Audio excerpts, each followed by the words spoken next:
Molweni nginibingelele kuzo zonke izindawo la okufinyela khona le channel. Igama lami nguVusi Mavusana, intatheli eyaziwayo kule channel. Bafowethu namhlanje ngiphethe ke insizwa ke iquantum lensizwa bafowethu emcimbini omkhulu ola eJozini. Bhuti wami kunjani? Siyaphila kunjani? Siyaphila mfowethu. Yebo mfowethu. Ngiyacela mfowethu ubingelela ababukeli emakhaya mfowethu. Nginibingelele bafowethu kuzona zonke izinkalo. Yebo. Umkhanya kodwa TV obingelelayo uQuantum. Usiyabonga ngamagama okuzalwa wakwashabangu. Wamiza iquantum lensizwa esigodini sasemkhonjeni ngaphansi kweJozini. Yeah. Okay mfowethu, iquantum lensizwa ukuba kulomcimbi mfowethu khona abantu abangalazi igama elithi Jozini Dam ukuthi lisho ukuthini ukuthi suke sikhuluma ngani nokuthi lo mcimbi uqanjwe ngani. Sizocela uthatha abantu mfowethu babe ukuthi leli gama lisukaphi leli. Mfowethu ngokwazi kwami noma ngokweknowledge yami ukuhamba wayo. Ngoba bethe lo mcimbi uJozini Dam Music Festival is because sineJozini siledamu elikhulu nebridge engicabanga ukuthi mhlambe mangingaphosisi lilako 4-5 eSouth Africa isiyonke ngokwe number yabo. So ingakho bethe abaqambe lo mcimbi ngalela damu ngoba liyinto enqayizivele nekakhulukazi ama tourists ayethanda ukubuka lona noma mhlawumbe athanda ukuvashela endaweni yalo ukuze azoshutha ehambe ohlobisa endaweni ethile. So ingakho bethe ake bethe lo mcimbi ngalela damu ngoba liyinto enkulu eJozini esinayo ethandwa kakhulu ama tourists. Quantum lensizwa umsebenzi wakulonyaka noma sesoze sikuze ngonyaka ozayo.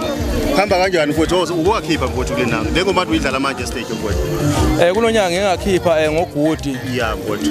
Unfortunately ke ngoDecember ngisakhona ukukhipha already vele usuphelile. Ngicabanga ukuthi mhlawumbe umsebenzi wami abafowethu bengolindela between uFebruary noMarch before kufike insuku kaGudi. Ngiyathembisa ukuthi ngonyaka ozayo sizokwazi ukungena estudio ngenza umsebenzi ukuze sizokwazi ukukhulisa igama lethu ngoba njomani kuyiqiniso ukuthi njengama local artists kakhulukazi la eJozini. Yebo mfowethu. Njoba siqoke kulomcimbi ukuthi sizoperform it's because izinga liyanyuka kancane kancane. So thina sesikusebenzisela lokho as an opportunity ukuthi njengoba sekubukakala ukuthi ivalue yethu iyakhula kancane kancane. Yize singeke sisho ukuthi sesilapha phezulu sisafisa ukuya phambili. Ngisho nje mina ngokwami njenge local artist yaseJozini ukuthi ngisaziwe eJozini ngiyafisa futhi ukuthi ngingaphelele eJozini kuphela ngomculo engwenzayo. Ingakho unyaka nonyaka ngiyimisela ukuthi ngenze okusha so that abantu bezokuzwa futhi lokho ngiyafisela ukuthi ngi-upgrade kancane kancane ukuze nabale kwezinye izizwe bezokuzwa nami ngelilanga ngikwazi ukuthi ngibe iartist elikhulu eSouth Africa.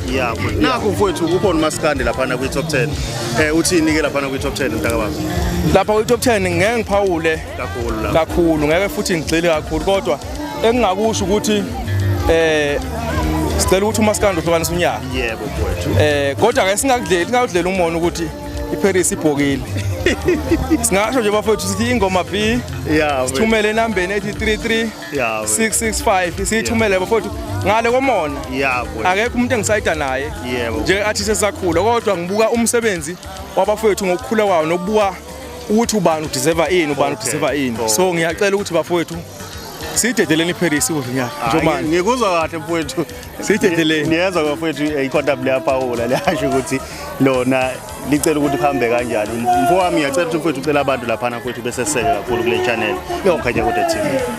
Cha bafowethu ngiyacela ukuthi ningene lapha ku YouTube. Yebo mfowethu. Niqonde nje straight live button lekuseshwa kulo ufeni search umkhanya kodwa TV. Yebo mfowethu. Umkhanya kodwa TV lingabheki into eziningi. Ufeni nje subscribe. Ebese niyabuka ukuthi umkhanya kodwa TV uniphatheleni. Yebo. Maybe okuphethwe umkhanya kodwa TV kungathandwa uwe mbukeli lapha ekhaya. Yebo mfowethu. Nigxile kakhulu ekubalandeleni ngoba nathi njengama local artists bayasikhulisa besiveze thina besivezela nina. Ukubani nabekho ngabe nana nisiboni. Umuntu ngabantu. Siyabonga bafowethu emakhaya. Siphila. Mbukelo umkhanya kodwa TV siyacela ke bafowethu lapha ni subscribe nisilandele kuwo wonke ama page ethu TikTok, Facebook, YouTube. Siyabonga kakhulu.